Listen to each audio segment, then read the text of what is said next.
Guess who's back from the dead? I'm here to get my revenge, Tricky.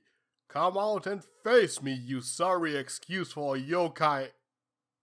Why isn't he here? Well, so much for my revenge. Wait a minute. I have an idea.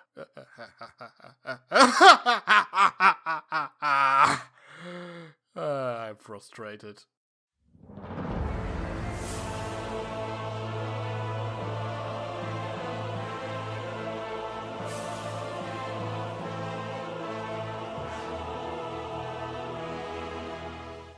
Hello, I'm Mythteller, the Pegasus of Legend, aka the original owner of this channel until the guy who creates these videos decided that he likes foxes more and erased every evidence of my existence. It only brings me back in Christmas-themed videos to make fun of me. But today is different. That stupid fox is somewhere channel hopping, so I am in control today, and it's payback time. He took my channel, so I will take something from him. A review. Well, not any review. I'm gonna review Dungeons and Discords, one of his favorite episodes. Tricky was originally part of a big collab for that one, but some British people left him hanging or something like that. Don't know, I was still dead at the time. Anyway, I myself was really excited for this episode because I'm a big fan of RPGs like Dungeons and Dragons. So an episode based around that concept that also happens to feature Discords, perhaps my favorite character, sounded great.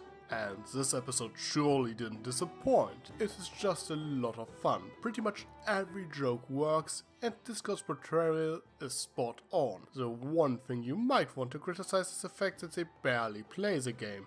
But I think that this actually works in favor of this episode. While Spike says that you can do everything in the game, this is not entirely true. A Dungeons and Dragons core rulebook is several hundred pages long and a single session can last for several hours. That doesn't translate that well into a 20-minute episode. Of course you can simplify things and speed everything up a little, but it only works if you are aiming at an audience that actually plays games like these themselves. The you can do whatever you want approach is therefore a bit easier to work with and therefore more popular. As much as I love the Gravity Falls episode Dungeons, Dungeons and More Dungeons, the rules of the game in that one don't make any sort of sense, which really bugs me. However, Orcs and Oubliettes seemingly has a rather realistic set of rules, and I tell you, failed roles work like Spike describes them, which is always good for a laugh. Though admittedly, sometimes it can happen that a player has a hard time to differentiate if people laugh because something that happens in game or if the other players make fun of him. Like in the case when Spike and Big Mac laughed about Discord's failed spell. That being said, Spike totally screwed Discord over. He rolled a natural 20 for Discord's transformation spell, so that should have been a critical success. But I digress. Oh, and for the record, this is the first episode as far as I know that makes a reference to the IDW comic series. In issue number 11 and 12, Shining Armor wanted to translate an RPG called Oubliettes and Ogres. The show got the word order wrong, but I'm sure they meant the same game. Now, of course, they could have avoided the rule problem entirely if Discord had transported Spike and Big Mac into the game right away and focused the episode entirely on their adventure, which would have been a fun episode for sure, but the way it was handled felt much more natural. Because as much as I love to play RPGs, I can understand where Discord is coming from. Sitting at a table with a bunch of guys talking about how they are a bunch of heroes that will save a princess does sound somewhat dumb. Especially when you are able to bend reality to your liking as Discord can do. Sitting down and just imagine things probably sounds much more boring to him than anyone else. Not to mention that he's somewhat nerdy and Discord obviously thinks of himself as one of the cool kids. That was always a core aspect of his character. Pride, and like Rainbow Dash, he needs a lesson in humility once in a while, and I think this episode handled this pretty decent. Discord was unwilling to spend time with Spike and Big Mac until he got the wrong idea of what they were going to do. After he finds out the truth, he tries to have fun on his terms until he realizes that he isn't as cool as he thought he was, and Spike and Big Mac simply try to be nice to him. On another note, I think this quote of him is rather interesting. Oh, you mean like trapping best friend ponies in hedge mazes and turning them against each other? Those were the days. That is a direct reference to the Return of Harmony two-parter, and it shows quite nicely that he doesn't regret any of his past actions. He only behaves because he learned to appreciate friendship and knows that he can't do stuff like that if he wants to stay friends with Fluttershy. This is probably also why he stuck around until he snapped and transported Spike and Big Mac into the game world. And speaking of the game world, this episode maybe reminds me more of Star Trek's Q than any other Discord episode so far.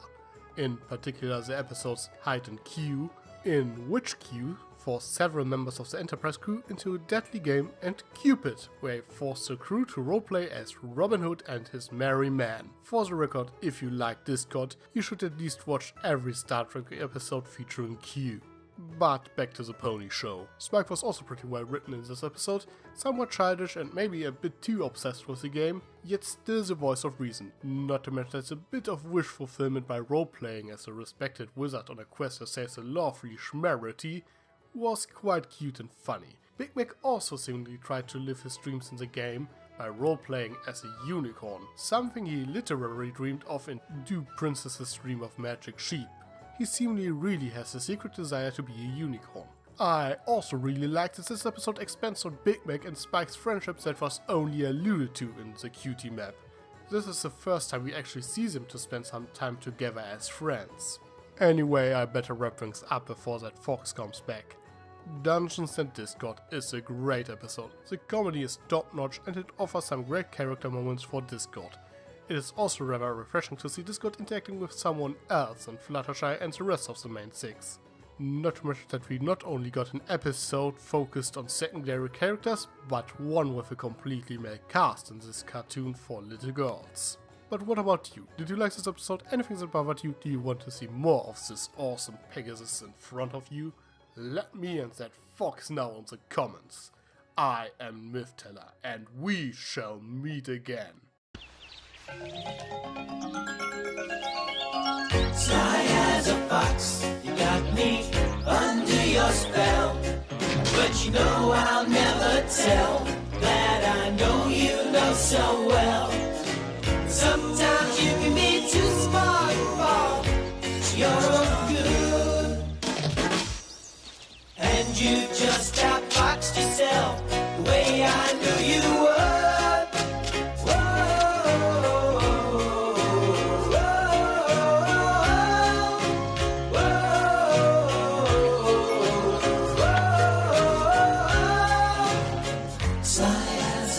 We are fox.